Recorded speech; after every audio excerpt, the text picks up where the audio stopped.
Hi, this is Dr. Andrew Hahn, Andy Hahn, coming to you again from my living room in Waltham, Massachusetts. And this is the fifth episode of Guided Self-Healing, Fearless Living. And today's date, for those of you who are listening on a podcast, is right now, it is March 26th in 2021.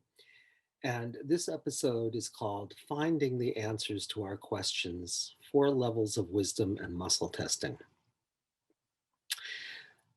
And again, if you want to reach us, the way to do that is you can go to our website, which is lifecenteredtherapy.com. And if you want to write to me, which I'm deeply appreciative of, my email address is AHAHN, like Andy Hahn, ahahn, at lifecenteredtherapy.com.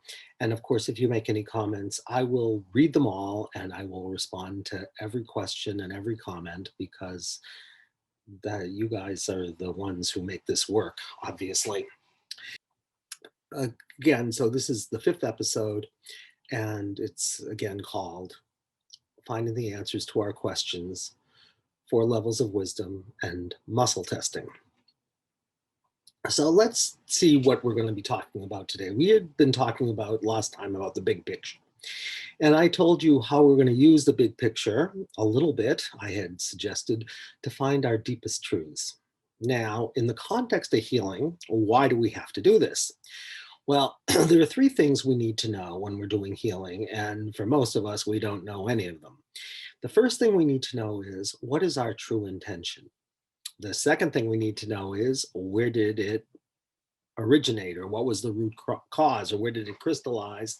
And the third thing we need to know is, whoever it is that's traumatized in our story, do they need anything more than just being able to share their story so we step into them like we're an actor and we fully enroll in them while we are being there, holding them and witnessing them? Do they need anything more than just sharing their story while we hold them with love and acceptance? And what we'll find is, of course, we don't know the answers to any of those questions. Because if we did, of course, we would know the answers and then we wouldn't be coming for healing.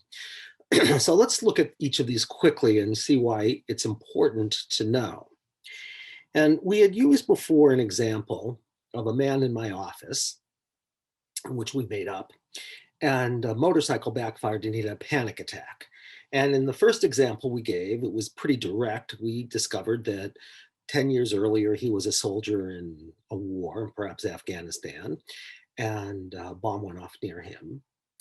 And he couldn't take that in stride. And so he is now being stuck being that soldier from, 10 years ago. He's really, that soldier is living, and he's living that soldier's life still. And so when the motorcycle backfires, he is still in that war until we help him remember that soldier by choosing to become the soldier, by becoming the sensation, sort of like enrolling as an actor. And then whatever happens next, it will be that soldier's story.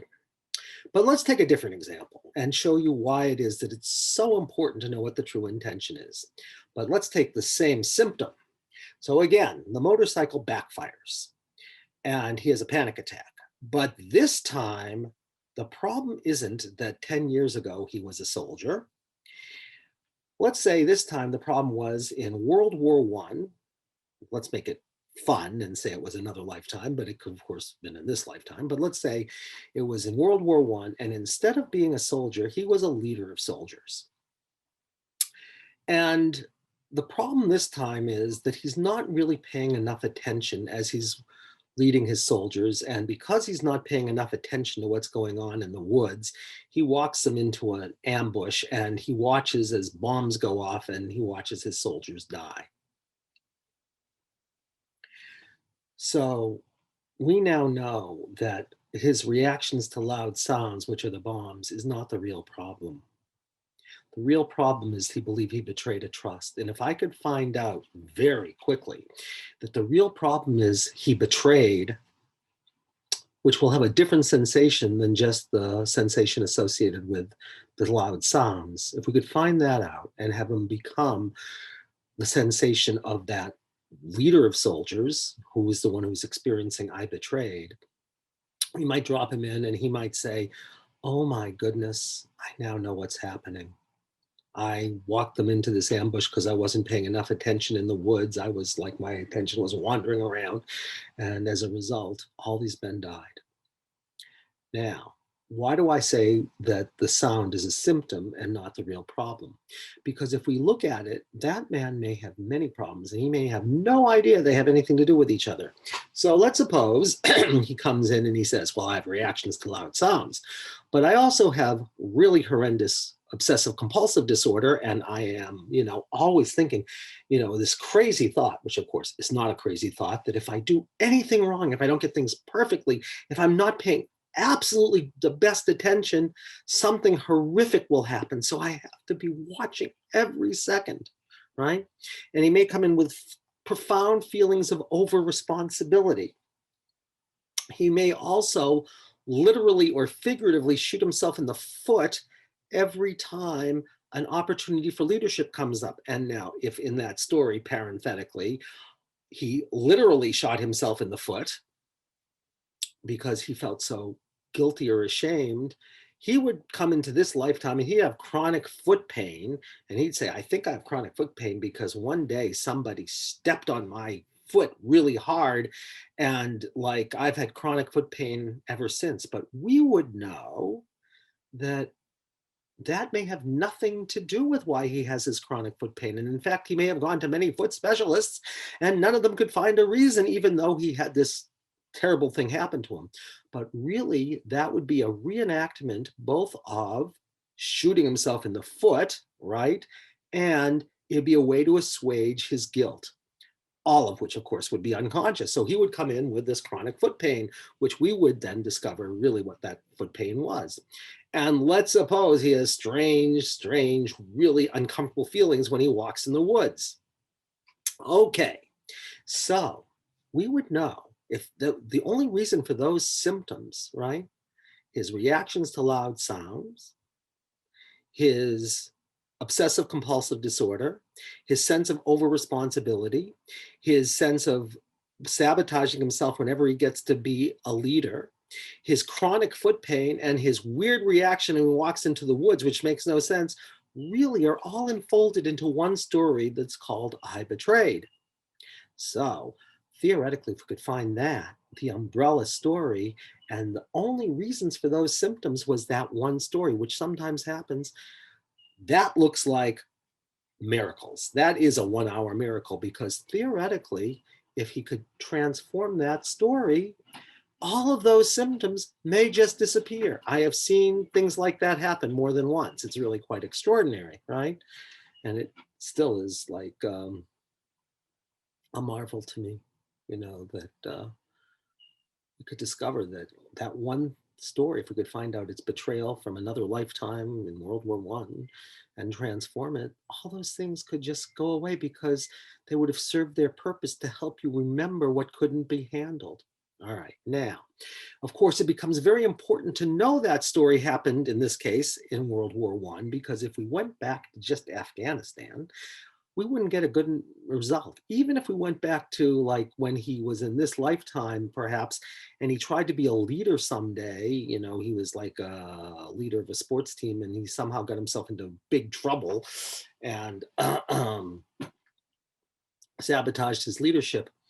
That may just be a reenactment, a reliving of an echo of the thing that happened in 1918.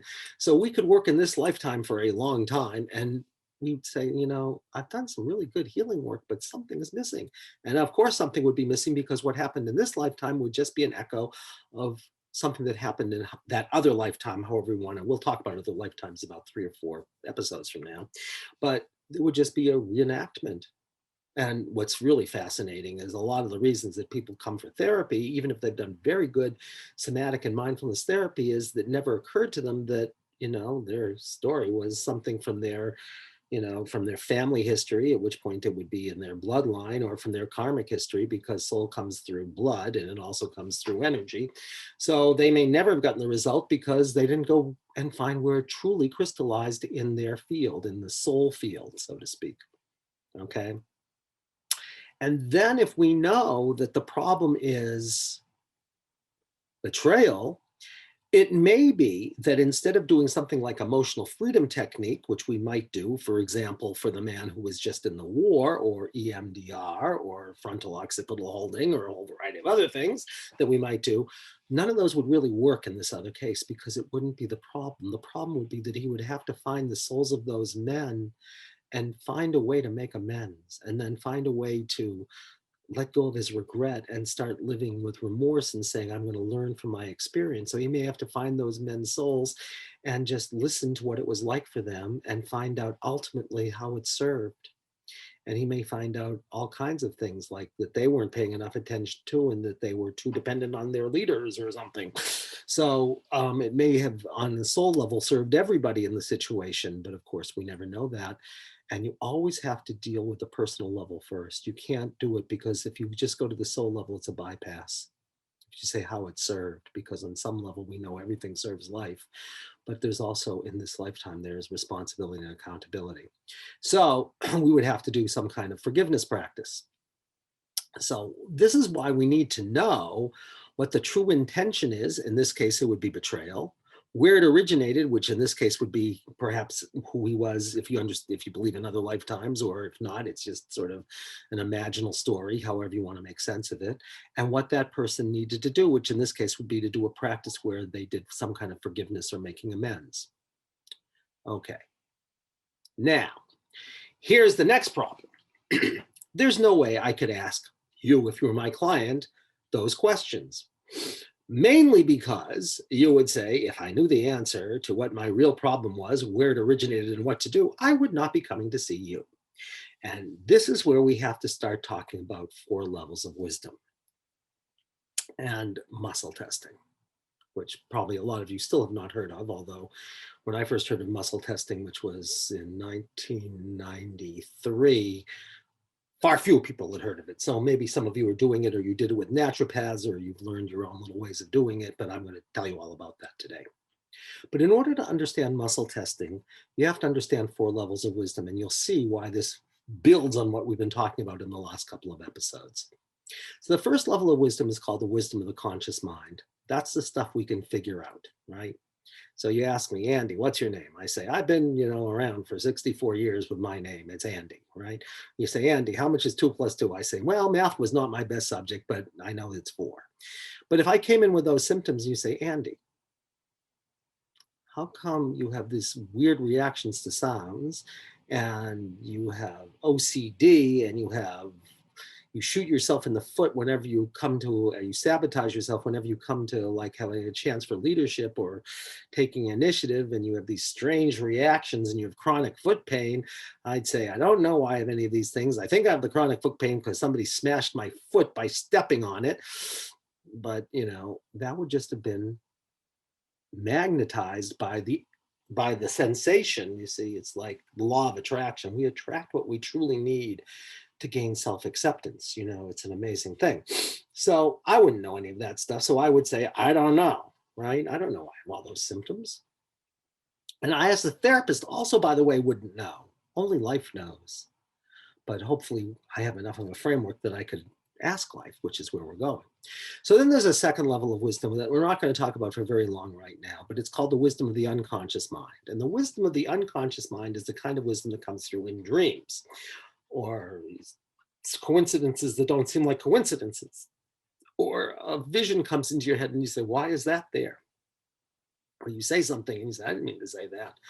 But let's look at that for a second, right? If you have a dream and you try to figure it out with your conscious mind, you will not get very far. And I really like working with dreams. For those of you who work with me know I like working with dreams, but it's not Andy that's really working with the dreams. It's some kind of shaman person who, like, is part of my field and, has a deeper other kind of wisdom that I can access, but it isn't me in my normal life very much, to be perfectly honest. But anyway, So either that level of wisdom doesn't exist because our conscious mind says that's crazy, that dream, or it's deeper. And I think it's way deeper. Like if we arbitrarily gave our conscious mind, the wisdom of the conscious mind, the power of one, we could say the wisdom of the unconscious mind has the power of the speed of light, which is a lot more. And it takes an awful lot of energy to create dreams. So I would say that probably do have something to them as opposed to the conscious mind saying it's just like, getting rid of stuff. Then we get to a third level of wisdom. And it's this third level of wisdom that's really important when we start to talk about muscle testing. Okay. Now, the third level of wisdom has a lot of good names in the East and in Aboriginal cultures. In fact, the only place it doesn't have really good names is the rational West, where we have, cognito ergo sum, or I think, therefore I am, right? So it's like this level that is like not thinking, not figuring something out. Yes, this level is that. It's called a lot of names. It's called, like if you're in China, for example, it's called Qi, like in Tai Chi or Qigong. Or if you're in Japan, it's called Ki, like Reiki. Or if you're in India, depending on your religion, it might be called Prana or Shakti. It has a lot of great names. The best name we could have for it in the West, we might say it's called the wisdom and energy that animates us. So it's our life force and our deepest intuitive knowing. And it's a very interesting thing, which is the chi, which is what keeps us alive, is also the part of us that just knows something is true. It's like suddenly, you say, I went on whitewater rafting and I have to give up my job and go off and, lead whitewater rafting trips. And people say you're crazy. And you say, well, maybe I'm crazy, but I know it's true for me. So it's that knowing, because what we're going to see is there's actually levels of knowing, and we have everything upside down. I think therefore I am is the end of the story, not the beginning of the story. But this is the part of us that just knows something is true. And it really is our deepest intuitive knowing. And once we know something is true, parenthetically, then we can ask the soft voice of the heart, given that I know what's true, what do I really desire? And if you listen, it's like you're listening for your own kind of voice, but it's not your voice. It's like your voice is talking to you and you're listening to it at the same time. And then of course there's the head, and the head is supposed to be, okay, now that we know what we want, and now that we know what's true and we know what we want, now let's be discerning about how we can make it happen. Right? That's the head. It's a servant. We think it's the ruler, but it's really the servant. Of course, some servants are rulers, which is a good thing. Anyway, but the point here is, it's just when you know something is true. And the very interesting thing about this is when you're in alignment and you say or act on the truth, you literally get stronger. And this is an interesting thing. It's actually measurable. If you read, Valerie Hunt, you can begin, Infinite Mind. You begin to see some of the research on these kinds of things. And if you're interested in muscle testing, there was a wonderful dentist who was named Daniel Monti, who did some wonderful research on muscle testing, which you can go and read if you're interested. It's Monti. But be that as it may, the other way we know about this, when I say you get stronger, I'm going to tell you what I mean by that, which is, suppose you're a parent and you weigh 150 pounds and you have a toddler and a car rolls over the toddler and you have to pick that car up, which weighs 2,000 pounds and you weigh 150 pounds. You have to pick that car up to get the toddler out. And somehow or other, you do it. And if someone asked you, how could you pick up a 2,000-pound car? You just say, I just knew I could do it. I don't know how I knew, but I just knew. And it's not willpower, it's not adrenaline, it's just because you're aligned with something, and that something really makes you far stronger, in the best sense of strong, right? So the interesting thing is, when you're in alignment with the truth, whatever the truth is on your deepest levels, the part of you that just knows, you get a lot stronger. And when you're not in alignment with the truth, you get a lot weaker. And this is what I think is the foundation for muscle testing. It is being in alignment with life. And when you say something that's true, When you answer a question and it's true for you, you get much stronger. And if you're in my office, literally you get stronger enough that I could sit on your arm if I had you hold it out, and it might fatigue, but it would stay strong like steel, even if it fatigued. But if you said something that wasn't true for you could use all your willpower and I could press lightly with one finger and your arm would go down. And I could tell you some very funny stories about that, but I'm going to teach you guys at some point how to do this. But I had this big weightlifter, who was a client of mine, and when I had him, I said, "Show us what a yes is," and I'm like, holding on to his arm with both my arms, trying to pull it down, and he's like picking his teeth because he was that kind of guy, and he's like laughing. And then I said, "Okay, now we're going to try the other one," and he said, "Yeah, even more willpower. You keep your arm up." And I said, "Okay, show us what a no is." And I pressed lightly with one finger, and his arm went down, and he said, "You pressed on a nerve." And I said, "You put my finger wherever you like, because it won't matter." And it didn't. And that was actually an interesting day for him. It actually made him change some ways he dealt with his weightlifting even, but that's a story for a different day. Okay, so then we can ask anything we want. And as long as it's in the service of healing, becoming whole, and evolving, so you're creating more life and love, you will get very high vibrational answers. And of course, on another hand, from my point of view, if you ask dense questions like, I want some gratification. So, what are the lottery numbers going to be? You will get an answer, but it won't be the answer you think. It'll be an answer that sort of is like, don't take something sacred and make it profane. That, you're not supposed to use these gifts in the service of your ego gratification or your uh, needs to be better than people or whatever it is, you know, because these are very powerful tools and you can use them in any way you choose to. The tools themselves are just tools, right? Now, let's be clear about this. When we do muscle testing, it's actually, in a funny way, not our body that's answering the question. What do I mean by that? Well, if someone said to me, they said, "Andy, what's your name?" And I said, "My name is Andy." Well, is my mouth answering the question? Not really. I could have written out the answer. There are other ways I could have expressed it. So my mouth is really a mouthpiece. It's a means of communication, mainly for my rational mind. And we're going to ask the body to be a means of communication or a body piece that aligns these three levels of knowing, right? Aligns them so we can really get to what the truth is. And then the body becomes a means of communication for the part that just says, "I just know." And then the interesting thing is, which is the fourth level of wisdom called infinite knowing, that level, we can ask any question. And we could ask a question in Swahili. And whether you knew Swahili or not, you know Swahili. And that's what's going to bring us back to our last session. So I could ask you a question in Swahili and I would still get an answer. You'd say, "But I don't know Swahili." So how could that be?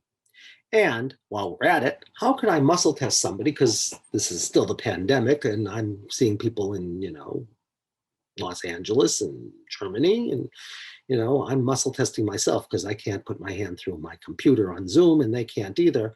So I actually stand in for them and I muscle test as though I'm them. How could we do that? Or how could I ask a question like, is this a certain pattern that the person has never heard of? Or is the answer to a question in a book that I have that is on page 32? And the person said, "I've never heard of that book." But we know that all of those things are the same. They're all the same light force. And that's why it is that we can simultaneously get information. Why can I surrogate for you? Because I am you in the template. This is what we went to last time. And if you remember, we talked about all of us being holographic, what we call morphogenic holographic cells. Morphogenic we'll talk about later, but holographic, that we're mystical. It's like a mystical concept, right? That there are 3 trillion cells in our body. And we talked about, Dolly the sheep. Well, you take one cell, you have enough information, you can clone the whole sheep, which means all the information that ever was, is, and potentially could be is held in that one little cell. If you look at what's in the template, in the blueprint, not on the surface, because on the surface, they're all different. And it's the same with us. We are sort of cells in the body of life, you could say. And on the surface, we're all different, like snowflakes or like the cells in our body, right? But underneath it, in the blueprint, we're all the same. We all the same template. We have all access to everything because we're all the same life force. It's just if we can really tune in and stand aside and say, I'm going to focus so much. And really, when I'm focusing on you, it's like when I ask you to focus on a body sensation. And we said, remember, when you're focusing on a body sensation, really it's a living being and you're choosing to focus on it so much and be it from the inside out. It's like you're going to become the body sensation by choice. And then you're going to share its story. Well, you and I are just body sensations in the body of life, you could say. So, but we're conscious body sensations. So we can intentionally bring our attention any place and all the information is there. So, of course, on that level, I could stand in for you, knowing, of course, also that it's an imperfect process because I can't totally do it. You know, the ones who can totally do it really have no ego whatsoever. So of course they are the whole template. They're a walking whole template. And believe me, as much as I would like to think someday I will get to a place where I don't identify with Andy, still I kind of do. It's just an ongoing process. Or as my dear colleague Joni says, you know, my founder and the principal of our institute, to become the one who can really be in the template, it's like taking this enormously difficult walk up Mount Everest or something, and it's like the farther you go, the air gets less and you get more tired and whatever, but you stay like, and you don't even know where the top is, and the only way you've known you get any places, and you might stop for a second and look down, it's like, man, I've traveled a long way, because it feels like I haven't gone any place, but then so the point here is that we can all be the template. And that's how we can find the answers to our questions. And then if you have a good enough framework and a good enough protocol, you can find out very quickly, of course, what a person's true intention is, where it originated, the root cause, and what that being needs. If just sharing their story while we hold them with love and acceptance and witnessing them isn't enough. So with that, we have our foundation, and then we can start to talk about all kinds of patterns and different kinds of traumas and everything you can imagine. And some things maybe you can't imagine, because, of course, in life-centered therapy, we say, if you can imagine it, if anyone can imagine it, then on some level it's so. So until next time, we'll probably start talking about patterns and why I said betrayal or something. We're going to start talking about patterns. And until then, I wish you a great day.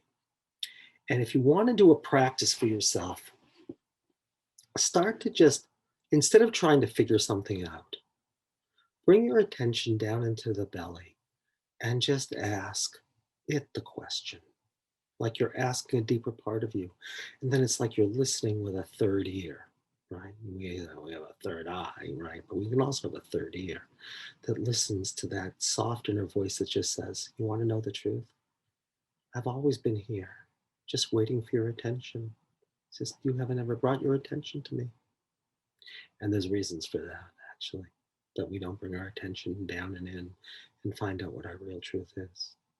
Or the soft voice of the heart that says, now that we know the truth, we know, we just know, we don't figure it out. Now we listen to that soft voice that says, okay, what do we really desire if we could have exactly what we intend? So until next time, again, my name is Andy Hahn, lifecenteredtherapy.com, ahahn@lifecenteredtherapy.com, and I so look forward to our ongoing conversation together. And until next time,